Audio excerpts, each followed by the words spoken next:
जीवन में हमेशा शांत रहिए। आप अपने आप को बहुत मजबूत पाएंगे, क्योंकि लोहा जब ठंडा होता है तो वह बहुत मजबूत होता है, और जब गर्म होता है तो कोई भी व्यक्ति उसका आकार बदल देता है। इसलिए जब भी गुस्सा आए, शांत रहिए।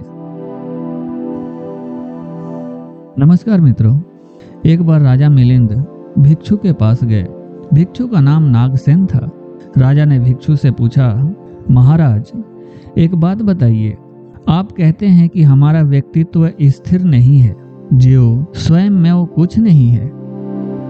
तो फिर जो आपका नाम नागसेन है, यह नागसेन कौन है? क्या सिर के बाल नागसेन है? भिक्षु ने कहा, ऐसा नहीं है।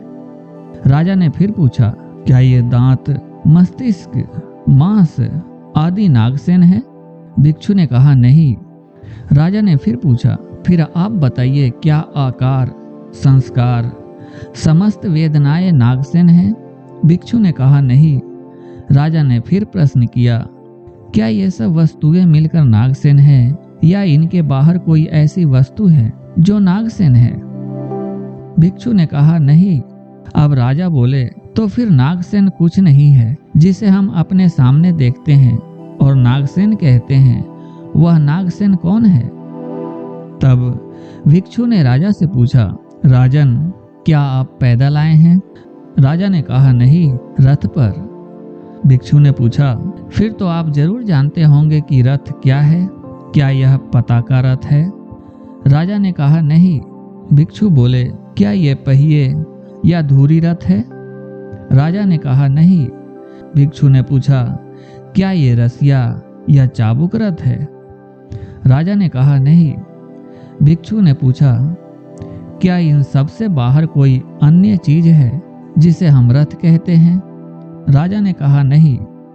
भिक्षु ने कहा, तो फिर रथ कुछ नहीं है जिसे हम सामने देखते हैं और रथ कहते हैं, वह क्या है? राजा ने कहा, इन सब चीजों के एक साथ होने पर ही इसे रथ कहा जाता है। भिक्षु ने कहा, राजन, इसमें ही आपकी जिज्ञासा का हल छिपा है।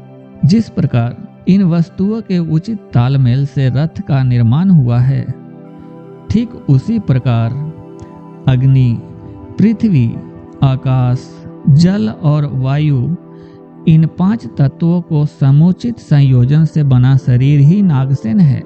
इसके अतिरिक्त कुछ नहीं। निष्कर्ष, किसी वस्तु को सही आकार इसके घटकों के उचित संयोजन से ही मिलता है। इसके बाद ही कोई तत्व अपनी संपूर्णता तक पहुंचता है। याद रखें, व्यक्तित्व, पर्सनालिटी का संबंध उन गहराइयों से है जो हमारी चेतना को विकसित करता है, अर्थात जो हर क्षण हमारे व्यवहार, आचरण और हमारी चेष्टाओं में अभिव्यक्त होती रहती है। स्पष्ट है, व्यक्तित्व का अर्थ केवल व्यक्ति के वाह गुण, एक्सटर्नल फैक्टर्स जैसे रूप, रंग, चाल ढाल, पहनावा, बोल चाल आदि से नहीं है।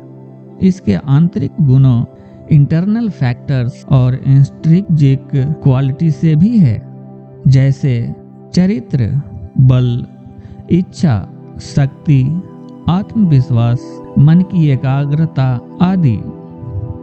इस प्रकार व्यक्तित्व का अर्थ व्यक्तित्व के वाह गुणों एवं आंतरिक गुणों के योग से है।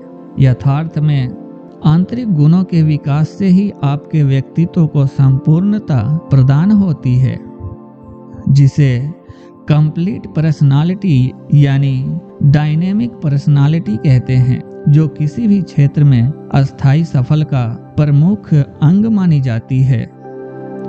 ओम नमः शिवाय। जय श्री राम।